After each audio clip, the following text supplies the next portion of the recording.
Kisah cinta Nabi Yusuf dan Zulaikha. Nabi Yusuf rela dipenjara untuk menjaga diri. Zulaikha memfitnah Nabi Yusuf karena cintanya tak terbalas. Kisah antara Nabi Yusuf dan Zulaikha pun hampir saja terjadi.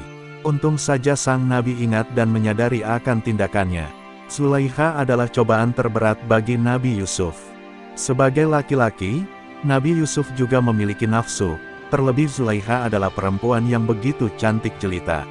Bahkan, Zulaikha sering berhias secantik mungkin untuk menggoda iman Nabi Yusuf dengan mengajaknya berzina. Namun Nabi Yusuf menolaknya dan berusaha keluar dari dalam rumah. Zulaikha mengejar dan menarik pakaiannya sampai-sampai bagian belakangnya terkoyak. Akan tetapi, Kitfir kemudian memergoki mereka di depan pintu dan Zulaikha pun memberi pernyataan bahwa Yusuf adalah orang yang mengajaknya berkhianat. Nabi kemudian berkata bahwa perkataan istri Kitfir tersebut tidak benar. Kitfir yang merasa bingung dengan kesaksian keduanya, mendatangkan seorang saksi dari keluarga Zulaikha dan berkata, jika pakaian Yusuf koyak di bagian depan, maka Yusuf berbohong. Namun, jika pakaian Yusuf yang koyak adalah bagian belakang, maka Zulaikha yang berbohong. Terlihat dari pakaiannya tersebut, terbukti Nabi Yusuf menceritakan kejadian yang sebenarnya. Rasa malu Kitfir kemudian meminta Nabi untuk merahasiakan kejadian tersebut. Nabi kemudian berdoa agar dirinya dipenjara untuk menjaga dirinya dari ajakan-ajakan dosa kepada dirinya. Allah SWT pun mengabulkan doanya. Setelah sekian lama Nabi Yusuf dipenjara, tibalah waktu dia dibebaskan.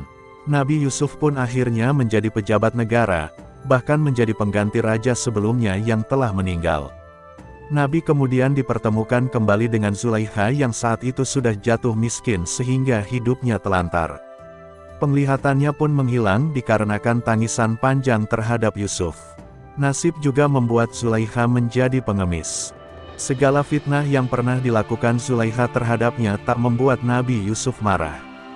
Nabi Yusuf dan Zulaikha bahkan menyatukan cinta mereka secara suci atau menikah.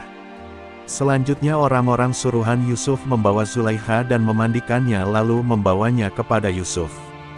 Saat itu, Yusuf alaihi salam bangkit mendirikan salat dan duduk berdoa kepada Allah Subhanahu wa Ta'ala, dan Zulaikha duduk di belakang Yusuf berdoa meminta agar kemudaannya, kecantikannya dan penglihatannya dikembalikan seperti muda. Allah Subhanahu wa Ta'ala kemudian mengabulkannya, Zulaikha kembali muda, cantik, dapat melihat kembali. Demikianlah Allah Subhanahu wa Ta'ala memuliakan Yusuf karena telah menjaga apa yang diharamkan. Nabi pun baru mengetahui bahwa Zulaikha adalah seorang perawan karena mantan suaminya dahulu ternyata impoten. Dari pernikahannya dengan Zulaikha, Nabi Yusuf dikaruniai dua anak, yaitu Afratsim dan Maisi. Demikian kisah cinta Nabi Yusuf dan Zulaikha. Semoga kita bisa mengambil hikmah dari kisah tersebut. Demikian dari saya, dan jangan lupa bantu channel ini agar terus berkembang dengan subscribe, like dan aktifkan tombol lonceng agar kalian tidak ketinggalan video berikutnya. Wassalamualaikum warahmatullahi wabarakatuh.